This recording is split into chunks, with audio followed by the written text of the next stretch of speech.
নমস্কার, আমি ডায়েটিশিয়ান শ্রেয়া চক্রবর্তী। আজকে বলবো, একজন পেশেন্ট আমাকে জিজ্ঞাসা করেছেন, এই ইউটিউবের মাধ্যমেই উনি আমাকে প্রশ্ন করেছেন যে টেস্টোস্টেরন লেভেল বাড়ানোর কি পদ্ধতি আছে। তো সেটা নিয়ে আজকে আলোচনা করব, আর আশা করি উনি এটা শুনলে ওনার আনসারও পেয়ে যাবেন কিছুটা হলেও। তো ফার্স্টেই বলবো যে টেস্টোস্টেরনটা হচ্ছে একটা মেল স্টেরয়েড হরমোন। তো অবশ্যই এটা সেক্সুয়াল ড্রাইভ বাড়াতে সাহায্য করে, আর সেক্সুয়াল ফাংশনে অনেকটাই হেল্প করে এই পুরুষ মানুষদের। তো এটা অবশ্যই দেখা গেছে যখন একটা ছেলে পিউবার্টি রিচ করে, তার মাসেল বিল্ড আপ, তার ভয়েস চেঞ্জ, তার শারীরিক যে হেয়ার গ্রোথ হয়, এগুলোতে সাহায্য করে। তো এটা অবশ্যই একটা পুরুষ মানুষের শরীরে খুবই একটা ইম্পর্টেন্ট রোল প্লে করে যখন সে পিউবার্টি রিচ করে, আর টিল তার হোল লাইফ। তো সেজন্য অবশ্যই এই লেভেলটা ঠিক রাখাটা খুবই ইম্পর্টেন্ট, কারণ এই সেক্সুয়াল ফাংশনটা একটা খুবই ইম্পর্টেন্ট। সেটা না থাকলে একটা হরমোনাল ডিসব্যালেন্স যদি হয়, তাহলে সাইকোলজিক্যালও একটা ডিসব্যালেন্স হতে পারে, একটা ইরিটেবিলিটি হতে পারে। তো সেটা কিন্তু আলটিমেটলি স্বাস্থ্যের জন্য ভালো নয়। এটার কিছু পদ্ধতি আমি বলে দেবো কিভাবে টেস্টোস্টেরন লেভেলটাকে বাড়ানো যেতে পারে। তো 1 নম্বর হচ্ছে অবশ্যই exercise and weight training, strength training, এইগুলো কিন্তু খুবই ইম্পর্টেন্ট পার্ট প্লে করে টেস্টোস্টেরন লেভেলটাকে বাড়ানোর জন্য।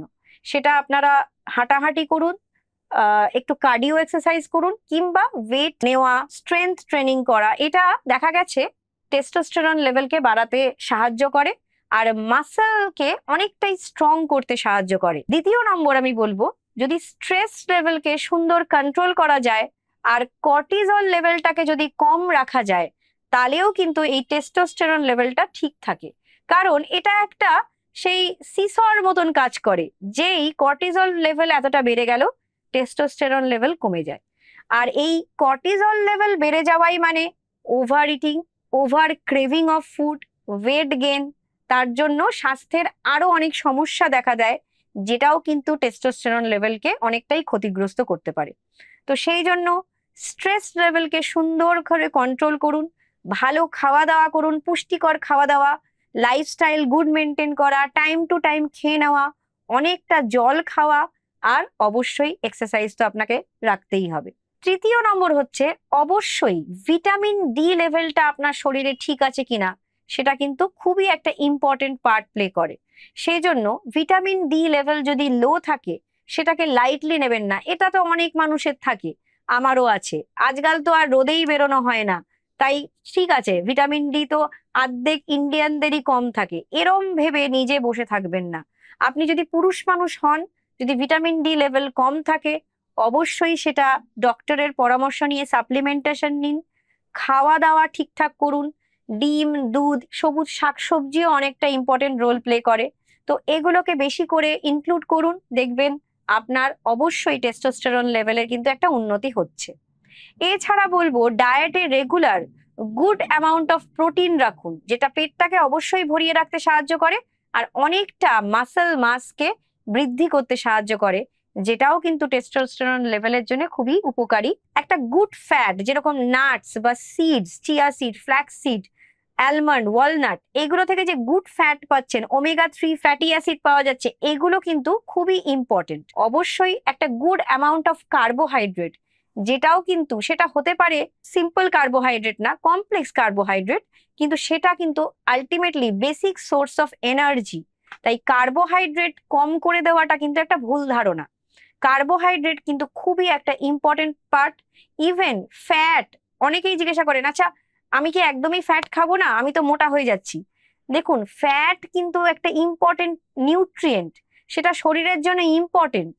কিন্তু আপনারা হয়তো অনেক বেশি ট্রান্স ফ্যাট যুক্ত খাবার খাচ্ছেন, স্যাচুরেটেড ফ্যাট খাচ্ছেন, প্রিজারভেটিভ যুক্ত খাবার, তৈলাক্ত খাবার খাচ্ছেন, যেটা ক্ষতিকারক। রেগুলার রান্না বান্নায় যে তেল লাগছে অল্প পরিমাণে, আপনারা যদি নাটস খান, সেখান থেকে যে গুড ফ্যাট পাচ্ছেন, সিডস খান, সেখান থেকে যে গুড ফ্যাট পাচ্ছেন, সেটা কিন্তু শরীরের জন্য ক্ষতিকারক না।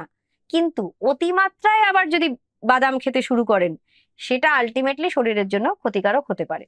তো সেই জন্য একটা পরিমাণ মেপে খান, আপনার ওয়েট হাইট অনুযায়ী যতটা ডায়েটিশিয়ান আপনাকে পরামর্শ দিচ্ছে সেই অনুযায়ী খান, সেটা আলটিমেটলি আপনার টেস্টোস্টেরন লেভেলকে কিন্তু খুব সুন্দর মেনটেন করবে। আরেকটা ইম্পর্টেন্ট পার্ট হচ্ছে এই টেস্টোস্টেরন লেভেলকে খুব সুন্দর মেনটেন করে হচ্ছে জিঙ্ক সাপ্লিমেন্টেশন।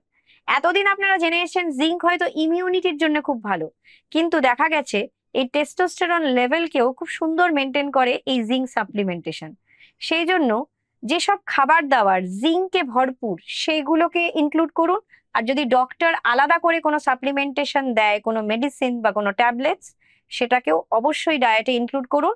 আর দেখা গেছে এটা সেক্সুয়াল ফাংশনকে খুব সুন্দর ইমপ্রুভ করতে সাহায্য করে। খুবই ইম্পর্টেন্ট হচ্ছে জিঞ্জার বা আদা, যেটা আমরা জানি, আর অশ্বগন্ধা, এগুলোর সাপ্লিমেন্টেশনও কিন্তু টেস্টোস্টেরন লেভেলকে খুব সুন্দর মেনটেন করে। এগুলোর মধ্যে যে অ্যান্টিঅক্সিডেন্ট থাকে সেগুলো কিন্তু খুবই ইম্পর্টেন্ট এই টেস্টোস্টেরন লেভেলকে সুন্দরভাবে মেনটেন করার জন্য।